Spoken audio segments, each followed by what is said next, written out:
Wow. Michael Wolff making the prediction that Fox News will be no more. I actually think I made this prediction a few months ago, did I not? And I've continued to make it only because Fox News, as you know it, as I know it, well, by the way, it's already ceased to exist, but it will get worse. And I do believe that this is a company that is not entirely able to keep up with the times in the way that, say, a Disney is trying to, right? We got word that Bob Iger is trying to sell off ABC. There's some estimates it could go for $4 billion. Fox News, on the other hand, well, it's just got that streaming business that's not quite working. They got rid of the guy that was running it, and I guess they hope that maybe they'll be able to put something together. But why would you? The incentives are all kind of messed up, and they got rid of all their big stars. So why do you watch anymore? I mean, the good news, I guess, is that Jesse Waters is probably a lot less expensive than Tucker Carlson. But if Jesse Waters is smart, he's going to figure out he can pull a Tucker or a Trish or a Megyn or a Lou or a Bill O'Reilly. Like, any of these people that are talented enough can go out on their own.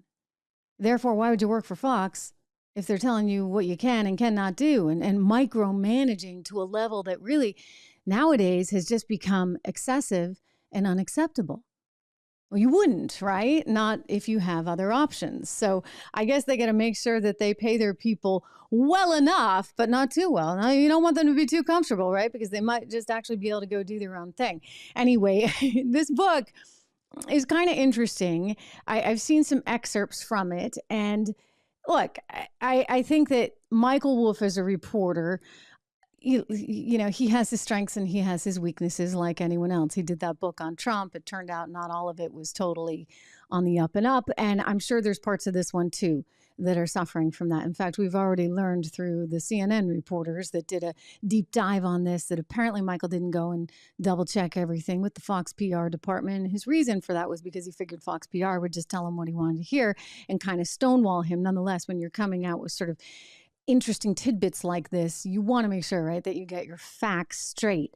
But I'll share with you some of the things. I mean, I think there's no love lost in terms of Rupert Murdoch and Donald Trump. That's pretty clear. That's pretty clear. I think that's always been quite clear. I think there's always been a tension there. And probably with any president, any Republican president, there would certainly be a kind of tension, because I would not be surprised if there's some kind of entitlement there, right, from the Murdoch family, because they're saying, hey, wait a second, we run Fox News and we run the Wall Street Journal and the New York Post. So guess what?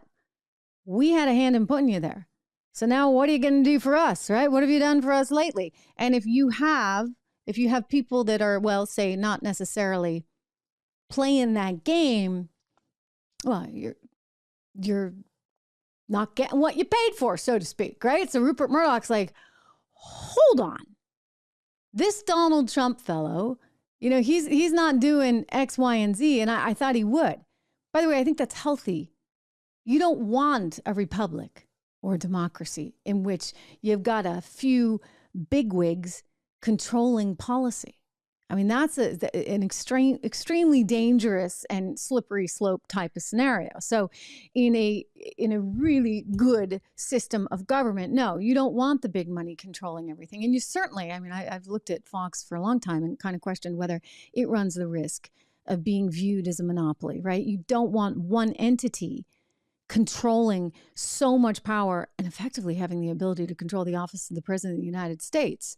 But simultaneously, you know, I think it was a love-hate relationship between Murdoch and Trump, because Murdoch knew, look, the guy rates, right? And if we cut the cord with him, as they did, keep in mind, and as they wanted to until they came crawling back, if we cut the cord with him, then do we risk no longer being on top? And we saw evidence of that, of course. You know, Newsmax has been gaining on them.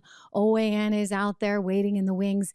And you have other networks, News Nation, again, not so much a conservative network. They try very hard to be right down the center. But hey, anything over the extreme left that you see over at MSNBC and CNN. Hey everyone, Trish Regan here. If you enjoyed that clip, please do me the favor of subscribing to the channel. Just hit that little subscribe button right over there. Did I do that right? Not quite, but you know where it is. Subscribe to the channel, hit the bell so that you get the alerts, and I'll see you back on the show.